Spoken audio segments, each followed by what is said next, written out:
warahmatullahi wabarakatuh.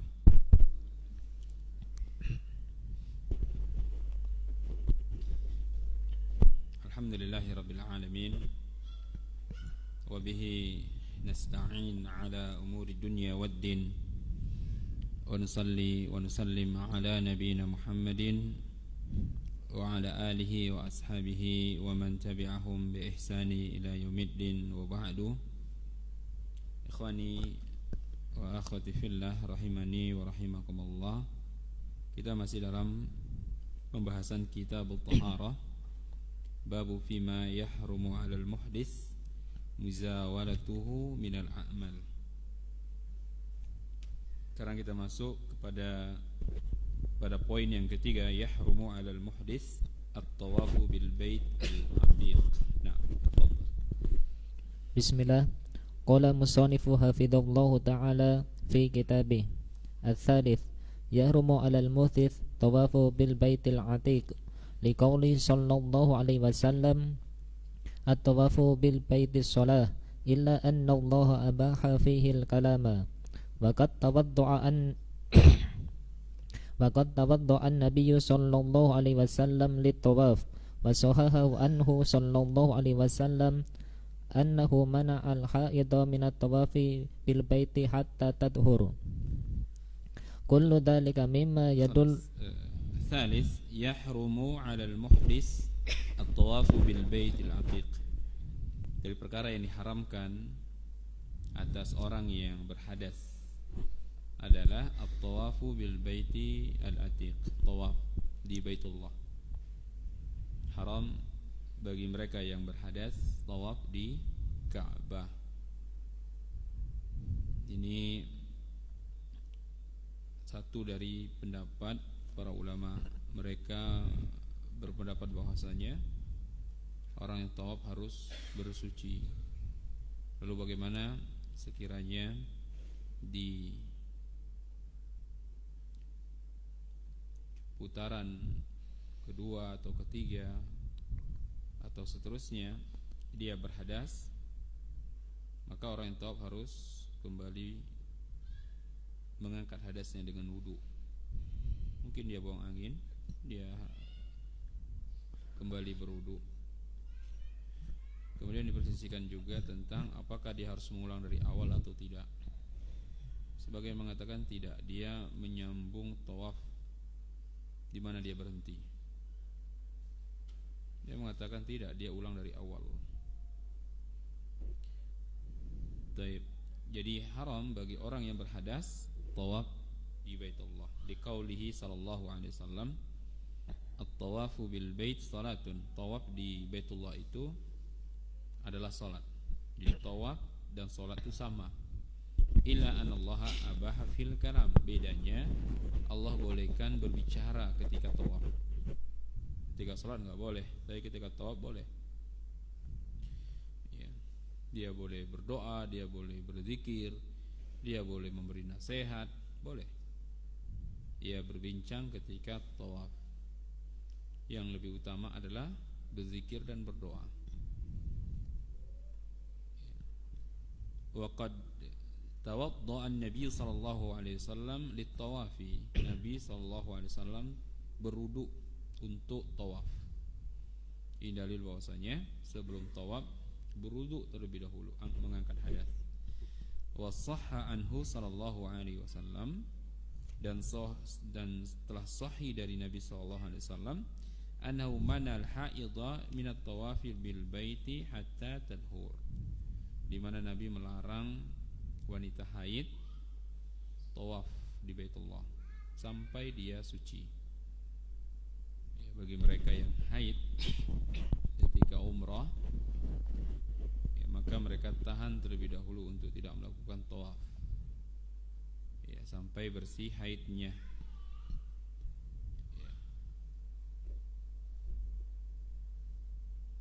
Sampai bersih haidnya baru diperkenankan tawaf. Ya, dia boleh ihram, ya. Namun untuk tawaf, ya, untuk tawaf ini dilarang. Sampai kapan? Sampai dia bersih. Walaupun di sana ada persisian para ulama, bagaimana kalau ketika dia akan pulang ke negerinya masih dalam keadaan haid, maka ini kondisi darurat. Sebagian mengatakan boleh bagi dia tawaf, karena nggak mungkin dia tunggu, ya, karena dia sudah ihram. Kalau seorang sudah ihram maka dia harus selesaikan umrohnya. Ya, bagaimana dia mungkin menunggunya sementara rombongannya akan kembali ke tanah air? Ya, di sini ada rukhsah bagi mereka yang mengalami keadaan seperti ini. Taib, kullu dzalik ikra. Kullu dzalika mimma yadullu 'alal tahrimi tawafi 'alal muhdits hatta yatatahhar. Jadi kullu dzalik mimma yadullu 'ala tahrimi tawaf. Dalil-dalil ini seluruhnya menunjukkan haramnya tawaf 'alal muhdits, atas orang yang berhadas, hatta yathur, sampai dia suci. Ya, sampai dia suci. Nah, Wa mimma yadullu 'alal tahrimihi 'alal muhdits hadatsan akbar qawluhu ya ayyuhalladzina amanu la taqrabus salata wa antum sukara hatta ta'lamu ma taquluna wa la junuban illa 'abiri sabilin hatta tagtasilu. nah, kemudian beliau mengatakan wa mimma yadullu 'ala tahrimihi 'alal muhditsi hadasan akbar. Dan di antara dalil yang mengharamkan atas orang-orang yang berhadas besar, ya, firman Allah Ta'ala, ya ayyuhalladzina amanu la taqrabu as-salata wa antum sukara. Wahai orang-orang yang beriman, jangan kalian dekati salat, artinya jangan lakukan salat wa antum sukara, sementara kalian dalam keadaan mabuk, hatta ta'lamu ma taqulun, sampai kalian mengetahui apa yang kalian ucapkan. Wala junuban, dan juga larangan sholat ini bagi mereka yang junub, illa abiris sabil hatta tagtasilu, kecuali ya bagi mereka yang abirus sabil. Mana abirus sabil di sini? Sekedar lewat, lintas. Abirus sabil hatta tagtasilu, sampai kamu mandi. Ya. Dalilnya jelas bahwasanya haram bagi orang yang berhadas besar untuk tawaf. Ya, karena salat tawaf itu seperti salat, bedanya tawaf boleh berbicara. Nah, Ay la tadkhulul masjid wa antum junub illa mari tariq famana'uhu min dukhulil masjid lil baqa'i fihi yaqtadi mana'uhu min at-tawafi min babi aula. nah, maksudnya adalah ya, ay la tadkhulul masjida wa antum junubun illa mari tariq. Maksudnya adalah kalian dilarang masuk ke dalam masjid. Ya, Ka'bah itu di dalam masjid haram. Ya, wa antum junubun, di mana kalian dalam keadaan junub, illa mari tariq, kecuali hanya melintas. Ya, Aisyah pernah mengambil sajadah Nabi SAW di masjid, di mana ketika itu Aisyah dalam keadaan junub. Ya. Di sini bersisi para ulama. Ya, Aisyah hanya lewat saja, hanya mengambil sajadah kemudian keluar. Bagi mereka yang mengatakan boleh bagi wanita haid masuk ke dalam masjid berdasarkan perbuatan Aisyah ini, karena sebentar atau lama di dalam masjid sama aja masuk masjid. Ya. Ini diposisikan oleh para ulama. Sebagian mengatakan tidak, mengapa kalau hanya sekedar lewat, ada keperluan. Sebagian lain mengatakan ya boleh berlama-lama di masjid. Ya, nanti juga akan dibahas di sini. Man'uhu min dukhulil masjid lil baqa'i fihi yaqtadi man'ahu min at-tawafi min babil aula. Nah, pendalilannya adalah kalau dilarang masuk ke dalam masjid lewat, ya, masuk ke dalam masjid, ya, dia dibolehkan masuk masjid dalam kondisi junub kecuali sekedar lintas saja, maka dilarang yang orang yang sedang junub. dukhulul masjid, masuk ke dalam masjid untuk alasan berdiam di dalamnya, menunjukkan bahwa melakukan tawaf lebih dilarang lagi baginya. Dalam ayat ini jelas seorang yang junub nggak boleh masuk ke dalam masjid kecuali lewat saja. Nah, sementara tawaf itu masuk dalam masjid. Ya, di sini mereka mengambil pendalilan nggak boleh tawaf dalam keadaan junub, sebagaimana tidak boleh berdiam lama di dalam masjid. Nah, wa hadhihi al-a'mal tahrumu 'ala al-muhdits sawa'an kana hadatsu akbar aw asghar.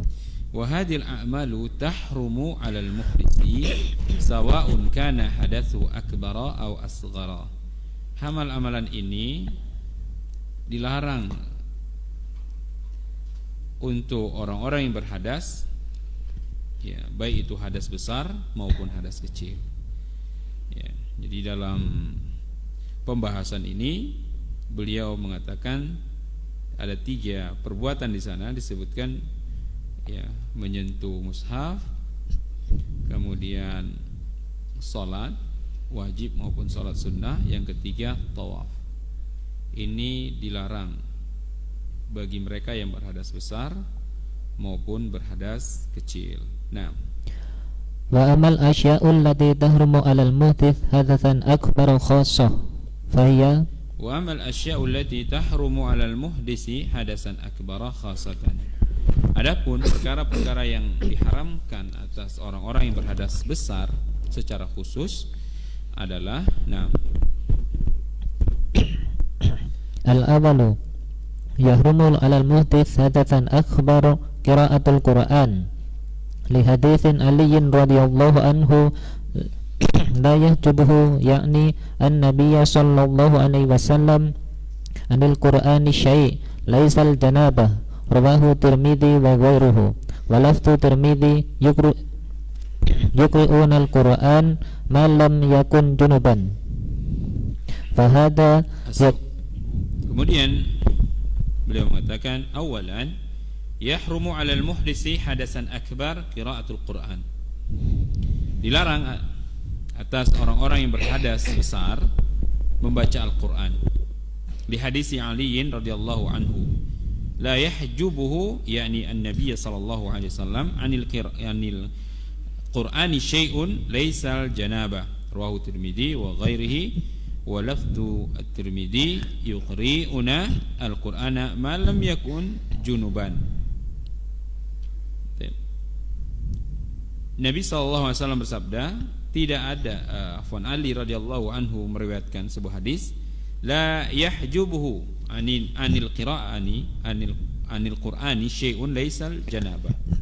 Tidak ada sesuatu pun yang menghalangi Nabi sallallahu alaihi wasallam untuk membaca Al-Qur'an selain daripada junub. Jadi Nabi SAW senantiasa baca Qur'an. Beliau terhalang untuk baca Qur'an ketika junub. Hadis ini diriwayatkan oleh Imam Tirmidzi dan perawi lainnya. Adapun di dalam riwayat Tirmidzi disebutkan beliau sallallahu alaihi wasallam senantiasa membacakan Al-Qur'an kepada kami. Ya, Ali mengatakan yuqri'unal Qur'ana. Nabi sallallahu alaihi wasallam senantiasa membacakan Qur'an kepada kami malam yakun junuban, selama beliau tidak junub. Ini menunjukkan bahwasanya dilarang orang yang berhadas besar membaca Al-Qur'an. Nah, fahada yadullu 'alal tahrimi qira'atil Qur'an 'alal junub wa bima'nahu al-haidu wa nufusa'u, walakin rakhasa ba'dul ulama ka Syekhul Islam li haiti an taqra'al Qur'ana idza khasyat nisyanahu wala ba'sa an yatakallamal muhdits bima. fahada yadullu 'ala tahrimi qira'atil Qur'an 'alal junub. Hadis ini dalil menunjukkan bahwasanya diharamkan membaca Al-Qur'an ketika junub. Wa bima'nahu al-haidu wan nufasa. Dan semakna dengannya juga wanita haid dan wanita nifas. Ya. Jadi makna pengharaman di sini, ya, bukan hanya sekedar junub, tapi bagi wanita haid juga bagi wanita yang mengalami nifas. Walakin rakhasa ba'dul ulama, akan tetapi sebagian para ulama memberikan rukhsah kepada siapa? Kepada wanita haid dan kepada wanita yang nifas. Ka Syekhul Islam, sebagaimana pendapat Syekhul Islam, lil haidi an taqra al-Qur'an idza khasyat nisyanahu. Bagi wanita haid boleh membaca Al-Qur'an apabila dia khawatir lupa. Dia khawatir lupa hafalannya, dia khawatir lupa bacaannya, maka ini diberikan rukhsah. Ya, berkaitan dengan apakah wanita haid boleh membaca Al-Qur'an, ya, atau wanita yang sedang nifas boleh baca Al-Qur'an, ini khilaf para ulama. Sebagian mengatakan boleh, seperti Ibnu Taimiyah, ya. Karena sebagian membedakan antara junub dengan haid. Junub itu kapan saja bisa, adapun haid alami. Haid itu tidak bisa dipercepat, ya, tidak bisa ditentukan kapan dia berhenti. Itu haid. Adapun junub kapan saja bisa, dan kapan saja pun orang itu bisa mengangkat junubnya, mengangkat jinabatnya dengan mandi. Adapun haid tunggu bersih. Kapan bersihnya dia nggak tahu. Oleh karenanya dibolehkan bagi wanita haid dan wanita yang sedang mengalami nifas untuk membaca Al-Qur'an. Ini diantara pendapat para ulama. Ya, diantara mereka adalah Syekhul Islam Ibnu Taimiyah. Syekhul Islam Ibnu Taimiyah di sini menjelaskan apa yang menjadi rukhsahnya. Ya, dikhawatirkan mereka lupa Al-Qur'an. Ya, wanita haid, ya, boleh mereka berzikir, boleh mereka berdoa. Kalau mereka tidak berzikir dan tidak berdoa, amalan apa lagi yang mau mereka lakukan? Salat diharamkan, puasa diharamkan. Kalau mereka tidak berzikir dan tidak berdoa, ya, amalan apa lagi yang mau mereka lakukan? Karena wanita haid itu dalam kondisi lemah. Kalau dia tidak berzikir atau tidak berdoa atau tidak baca Quran sama sekali, dikhawatirkan kesurupan. Ya, mudah setan menggodanya. Ya. Mungkin bisa diteliti lagi. Lihat wanita-wanita yang kesurupan itu biasanya dalam keadaan haid kebanyakan. Yang di PT-PT itu. Karena ketika itu mereka sama sekali nggak sholat, mereka nggak berzikir, gampang. Ya. Apalagi kalau dari kampungnya bawa jimat dia. Jadi bagi wanita haid dan nufasa ini dibolehkan membaca Al-Quran. Ya, ahsannya lagi kalau dia membacanya dengan hafalannya. Ya, oleh karenanya semangat untuk menghafal sebelum masuk, ya, jadwal haidnya. Mungkin dalam 3 minggu dia menghafal 3 surah, atau ya, mungkin juz 30, termotivasi dia. Biasanya nanti ketika haid dia tinggal murojaah saja. Ya. Dan sebagian boleh mengatakan boleh menyentuh mushaf, ya, menyentuhnya pakai alas. Bahkan ada yang mengatakan tidak mengapa tanpa alas. Namun ahsannya pakai alas. Nah, wala ba'sa ولا بأس أن يتكلم المحدث بما وافق القرآن إن لم يقصد القرآن بل على وجه الذكر مثل بسم الله الرحمن الرحيم والحمد لله رب العالمين لحديث عائشة رضي الله عنها أن النبي صلى الله عليه وسلم كان يذكر الله على كل أحيانه. Baik, kemudian beliau mengatakan wala ba'sa an yatakallam muhdis bima wafaqal Qur'an illam yaqsidil Qur'an bal ala wajhil dzikri mithlu bismillahirrahmanirrahim walhamdulillahi rabbil alamin li hadis Aisyah radhiyallahu anha anna Nabiy sallallahu alaihi wasallam kana yadhkurullaha ala kulli ahyanihi. Ya, dan tidak mengapa bagi orang yang berhadas berbicara, ya, berbicara bersesuaian dengan Al-Quran. Ya, jadi dia berbicara ya dengan ungkapan-ungkapan Al-Qur'an seperti Bismillahirrahmanirrahim atau mengucapkan alhamdulillah. Ya, bisa jadi dia dapat berita yang menyenangkan, alhamdulillah. Itu dia sebelum makan dia baca bismillah. Ya. Atau dia sebelum melakukan sesuatu dia baca bismillah. Ini tidak mengapa. Ya, bal ala wajhi dzikri. Ya. Dia lakukan itu tujuannya hanya untuk berzikir, bukan untuk membaca Al-Qur'an. Sebagaimana hadis Aisyah radhiyallahu anha, anna Nabi sallallahu alaihi wasallam kana yadhkurullaha ala kulli ahyanihi. Beliau mengatakan bahwasanya Nabi SAW senantiasa berzikir di setiap keadaannya.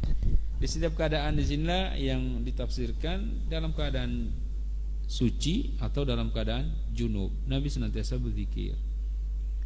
Ya, makna kalimat yadhkurullaha ala kulli ahyanihi. Ya, Nabi SAW berzikir di setiap keadaannya. Baik.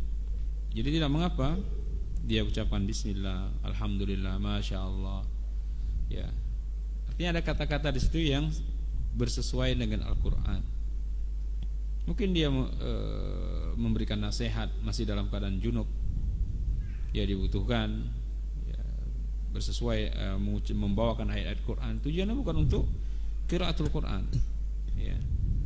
Nah, dia hanya berbicara dengan Al-Qur'an, bukan tujuannya membaca Al-Qur'an. Tsani الثاني ويحرم على المحدث حدثا أكبر من جنابة أو حيض أو نفاس اللبث في المسجد بغير وضوء لقوله تعالى يا أيها الذين آمنوا لا تقربوا الصلاة وأنتم سكارى حتى تعلموا ما تقولون ولا جنبا إلا عابر سبيل حتى تغتسلوا أي لا تدخلوا المسجد للبقاء فيه ولقوله صلى الله عليه وسلم لا أحل المسجد لحائض ولا جنب رواه أبو داود من حديث عائشة وصححه ابن خزيمة. طيب الثاني ويحرم على المحدث حدثا أكبر من جنابة أو حيض أو نفاس اللبث في المسجid بغير wudu'in. Diharamkan atas orang yang berhadas besar, baik itu junub, haid atau nifas, al-lubthu fil masjid, berdiam di masjid. Ya, junub, haid dan orang yang nifas dilarang lubthu fil masjid, berdiam di masjid bi ghairi wudu'in, tanpa berwudu. Ini juga menjadi persisian para ulama. Boleh enggak wanita haid itu duduk di masjid mendengarkan kajian? Sebagian mengatakan boleh, sebagian mengatakan enggak boleh berdiam di masjid. Nah, ini solusi. Ya, dia mengatakan boleh, tapi apa? Berwudu terlebih dahulu. Ya. Artinya diringankan hadasnya. Wudu itu meringankan hadas. Oleh karenanya bagi mereka yang berhadas di malam hari, yang enggak mampu mandi, maka ringankan dengan apa? Wudu.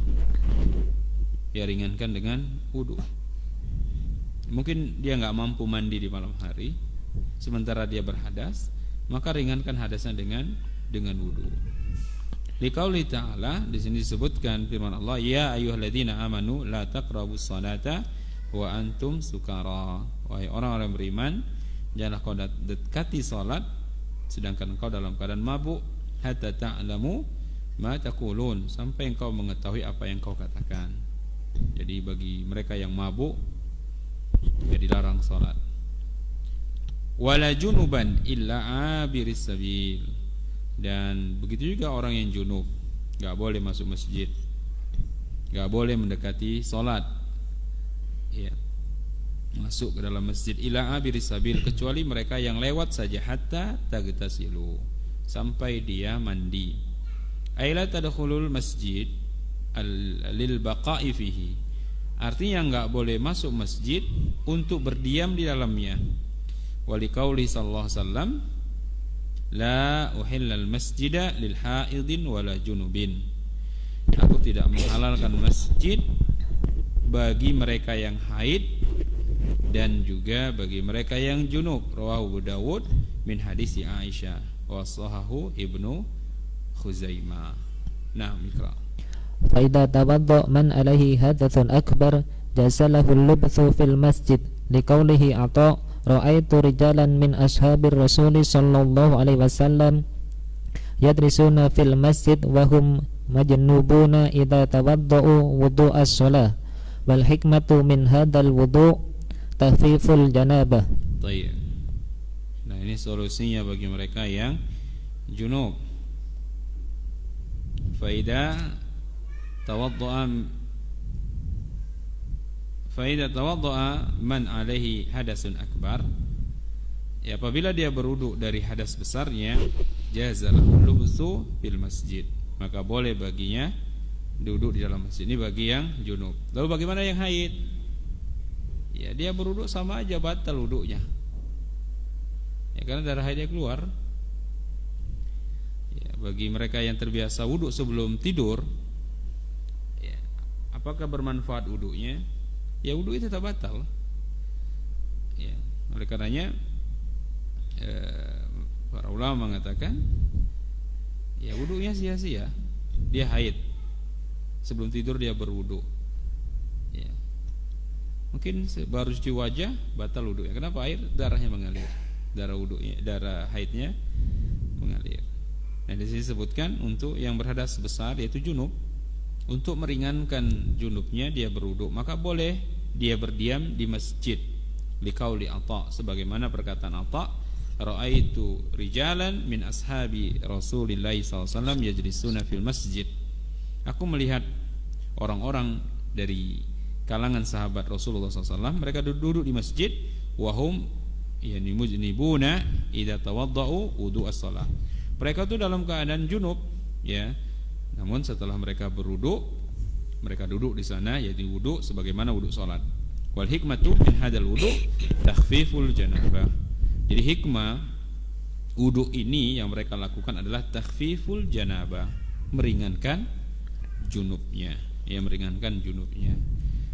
Jadi bagi wanita haid dan wanita nifas, ya, bersisi para ulama, kalau kita baca buku ini nggak boleh duduk di masjid, ya, nggak boleh duduk di masjid.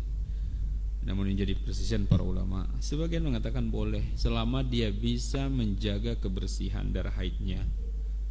Ya, tujuannya untuk apa? Mendengarkan kajian. Tapi kalau di masjid tersebut ada ruangan khusus untuk mereka, ya, ini wanita-wanita haid mungkin letak di mana? Di ruangan sana, di kelas gitu ya. Pasang speaker di sana atau pasang layar di sana. Ini kan juga solusi bagi mereka yang berpendapat wanita haid nggak boleh masuk masjid. Apa tujuannya? Agar mereka tetap ngaji. Karena bisa jadi alasan mereka, saya lagi haid, nggak ngaji dia.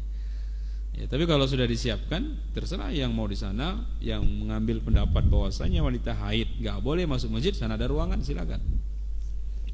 Bagi mereka yang berpendapat boleh masuk masjid, silakan di masjid selama dia jaga kebersihan. Jadi ada aja solusi bagi mereka yang ingin tetap belajar, tetap ingin mendapatkan keutamaan majelis ilmu. Ya, daripada di rumah, bisa jadi kalau di rumah walaupun dia bisa lihat dari HP-nya, tapi biasa ujiannya lebih besar.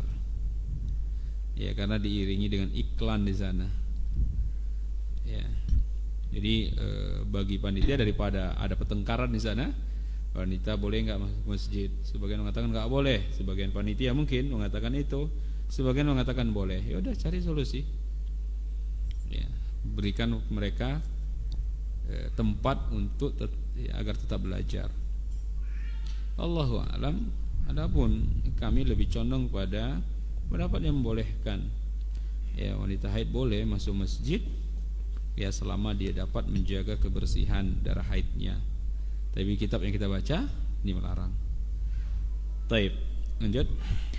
Wa kadzalika yajuzu lil muhdits hadatsan akbar an yamurra bil masjidi limujarradil uburi minhu min ghairi julusin fi liqaulihi illa abiris sabil ay mutajawizina fihi lil khuruji minhu wal istithna'u minan nahi ibaha fayakuna dhalika mukhassisan li umumi qaulihi sallallahu alaihi wasallam la uhillal masjida li haidin wala junubin. Taib. Kemudian beliau mengatakan wa kadzalika yajuz lil muhdits hadasan akbar an yamurra bil masjidi li mujarradil uburi minhu min ghairi julusin fihi. Begitu juga boleh bagi orang yang berhadas besar untuk melintasi masjid, lewat saja dari sana ke sana. Tujuannya apa? Li mujarradil ubur, cuman lewat saja, minhu min ghairi julusin fihi, dan bukan untuk duduk di dalamnya. Ya. Taib. Bagaimana saya katakan tadi, perbedaan antara orang yang berhadas dengan wanita haid itu beda dia. Ya, kalau berhadas ini keinginan, kapan saja bisa dan kapan saja bisa bersih. Adapun wanita haid, dia nggak bisa bersih ketika dia menginginkan bersih. Dia tunggu jadwal bersihnya, dan itu dia tidak bisa pastikan. Jadi ada perbedaan di sana. Walaupun sama-sama hadas besar, tapi keadaannya berbeda. Ya, oleh karenanya penekanan terhadap untuk orang-orang yang berhadas besar itu lebih berat daripada wanita haid dan nifas. Di sini disebutkan boleh hanya sekedar melintas saja bagi mereka yang berhadas. Ila abiris sabil, ya, kecuali bagi mereka yang melintas saja. Ai mutajawizina fi lil khuruj minhu, yakni bertolak, melintas kemudian meninggalkan tempat itu. Wal istisna'u minal lahyi ibahatun, dan ini pengecualian dari yang haram. Pengecualian dari yang haram itu dibolehkan. Ya. Haram masuk masjid kecuali, berarti yang dikecualikan itu boleh. Ya. Contoh, di lantai 1 nggak boleh ada wanita kecuali anak-anak, kecuali yang di bawah umur contohnya. Ya. Contoh lantai 2 khusus para umahat kecuali anak-anak kecil, laki-laki kecil. Jadi jika ada kalimat pengharaman kemudian ada pengecualian di sana, maka pengecualian itu hukumnya mubah. Ya, pengecualian itu hukumnya mubah. Anak-anak dilarang itikaf kecuali yang berumur 15 tahun ke atas, atau kecuali yang berumur 10 tahun ke atas. Jadi pengecualian itu hukumnya dibolehkan. Pengecualian yang dilarang itu maknanya boleh. Nah, di sini disebutkan ada pengecualian bagi mereka yang masuk masjid. Ya, masuk masjid dalam keadaan junub itu enggak boleh, kecuali ya orang yang hanya sekedar lewat saja. Jadi orang yang sekedar lewat ini diperkecualikan, hukumnya boleh. Fa yakunu dzalika mukhassisan li umumi qawli la uhillal masjida lil haidin wala junubin. Ya. Wa kadzalika mukhassisan lil umum, ya, dikhususkan dari yang umum. Untuk yang umum, la yahillul masjid lil haidin wala junub, tidak halal masjid itu untuk wanita haid dan orang yang junub. Nah, wa kadzalika musallal 'aid la yabluthu fihi man alaihi hadathun akbar bi ghairi wudu wa yajuzu lahu al-mururu minhu li'anna an-nabiy sallallahu alaihi wasallam qala wal ya'azzalul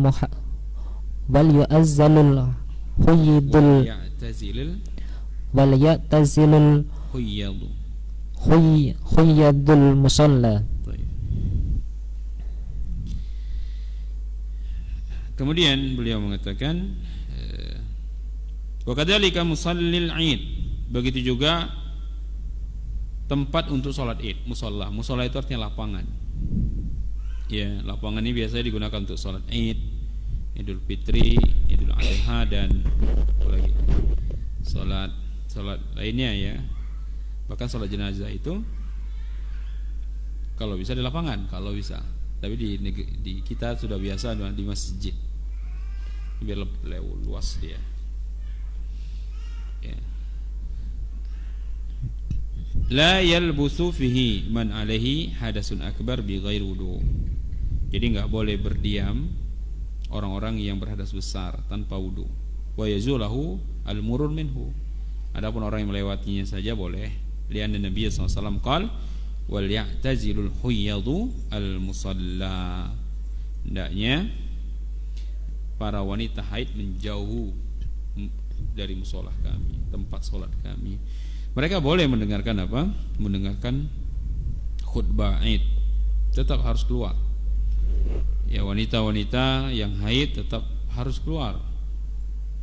Dan ini dalil bahwasanya, ya dalil sebagian ulama mengatakan sholat Id itu wajib. Ya. Ada 3 pendapat di sana. Ada yang mengatakan wajib, ada yang mengatakan sunnah muakkadah, dan ada yang mengatakan hanya sunnah saja. Ya, sebagian ulama mengatakan wajib. Sholat Idul Fitri, sholat tahunan, wajib hukumnya. Ya, sebagian mengatakan sunnah muakkadah. Ya, di antara pendalilan wajibnya sholat Id, wanita-wanita yang haid pun disuruh keluar. Maksudnya disuruh keluar sini bukan untuk sholat, tapi untuk mendengarkan khutbah yang meramaikan syiar agama. Hendaknya para wanita haid menjauhi musalla. Ya, lapangan kita sudah bisa jadi musalla. Ya, Anda dengar Idul Adha mau di sini salat Idnya. Kayaknya sudah bisa, sudah banyak. Ya. Dan Idul Adha berkaitan dengan hari kurban. Antum salat tempat-tempat yang jauh, kasihan kambing-kambingan tuh, kasihan yang kurban. Nunggunya sampai asar udah dapat dagingnya. Ya. Untuk apa? Untuk mengamalkan sunnah memakan daging sebelum makan yang lain gak dapat dari tahun ke tahun. Kenapa? Karena antriannya panjang. Pada zuhur baru dia dapat kambingnya. Ya. Sunnahnya apa? Mau makan hewan kurbannya sebelum makan yang lain. Minum boleh. Ya, tapi makan disunahkan memakan kambingnya sendiri, kambing kurbannya. Ini bagi mereka yang kurban. Adapun bagi mereka yang tidak kurban, ya tidak ada sunnahnya menahan, maka tidak makan sampai dapat daging kurban. Jadi maknanya bukan sholat, karena sebagian orang menganggap bukan puasa maknanya. Sebagian menganggap puasa sebelum, ya dari sahur dia nggak makan, waktu sahur dia nggak makan, sampai nanti pulang baru dia makan. Enggak gitu sunnahnya. Karena definisi puasa itu menahan diri dari terbit fajar sampai tenggelam matahari, dan kita dilarang untuk puasa. Ya, dilarang untuk puasa tanggal Idul Adha, hari-hari tasyrik. Tapi disunahkan untuk enggak makan saja, minum boleh. Wal ya'tazilil huyadu al musalla. Hendaknya para wanita haid menjauhi musholah kami. Tapi insyaallah taala pekan depan kita akan bacakan bab yang baru, yaitu bab fi adabil qada'il hajah. Bab adab-adab buang hajat. Ya. Oke, enggak ada pertanyaan ya? Pertanyaan? Kalau enggak ada kita tutup. Subhanakallahumma wa bihamdika asyhadu an la ilaha illa anta astaghfiruka wa atubu ilaik. Assalamualaikum warahmatullahi wabarakatuh. Waalaikumsalam.